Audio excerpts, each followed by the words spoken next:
ചെല്ലേ, പുറകിൽ ഒരുപാട് ആളുണ്ട്.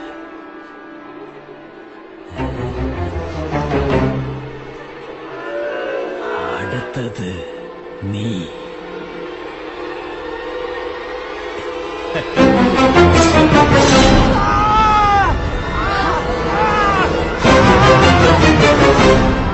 അവളെ പിടിച്ചുകൊണ്ടുവരാൻ. ഇതേപ്പറ്റി നിനക്കെന്തെങ്കിലും പറയാനുണ്ടോ ദേവസേനെ? ഒരു വിചാരണയും കൂടാതെ എന്റെ കൈകളിൽ വിലങ്ങ് വെച്ചിരിക്കുകയല്ലേ.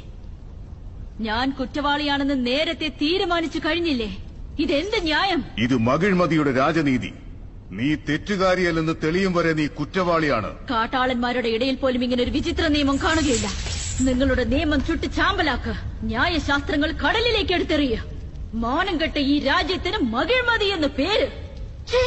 ദേവസേനെ, ഈ മഹോന്നത സാമ്രാജ്യത്തെപ്പറ്റി ഇനിയൊരു വാക്കെങ്കിലും തെറ്റായി സംസാരിച്ചാൽ ആകാശം മുട്ടുന്ന കോട്ടകൾക്ക് മുകളിൽ മല പോലുള്ള ശില്പങ്ങൾ നിരത്തിയതുകൊണ്ടായില്ല. വിശാലമായ പ്രജാമനസ്സുകളുടെ സ്പന്ദനം അറിയണം. ഇവിടെ ആർക്കും ആ വിവേകവുമില്ല, മഹത്വവുമില്ല. മാനക്കേട്. കേട്ടില്ലേ മഹാരാജ? അങ്ങയുടെ മുന്നിൽ വെച്ച് തന്നെ ഇങ്ങനെ അപമാനിച്ച് സംസാരിക്കുന്നുവെങ്കിൽ അങ്ങയുടെ അഭാവത്തിൽ എങ്ങനെയെല്ലാം സംസാരിച്ചിരിക്കുമെന്ന് ആലോചിക്കൂ മഹാരാജൻ.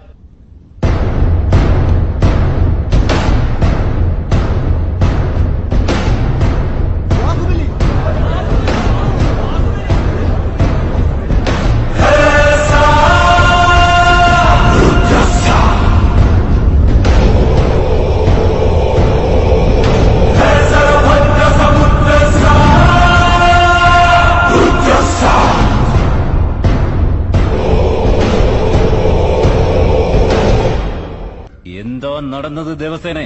ശിവക്ഷേത്രത്തിൽ സ്ത്രീകൾ ഒരു വഴിയിലൂടെ പോകാൻ പറഞ്ഞു. ആ സമയത്ത് ഇയാൾ അവരുടെ ദേഹത്ത് കൈവച്ച് തടവി. എന്റെ ശരീരത്തിലും കൈവയ്ക്കാൻ നോക്കി. അവന്റെ വിരലുകൾ വെട്ടി ഞാൻ. നീ ചെയ്തത് തെറ്റ്. സ്ത്രീകളുടെ മേൽ കൈവച്ചാൽ വെട്ടി അരിയേണ്ടത് വിരലുകളല്ല, തലയാണ്.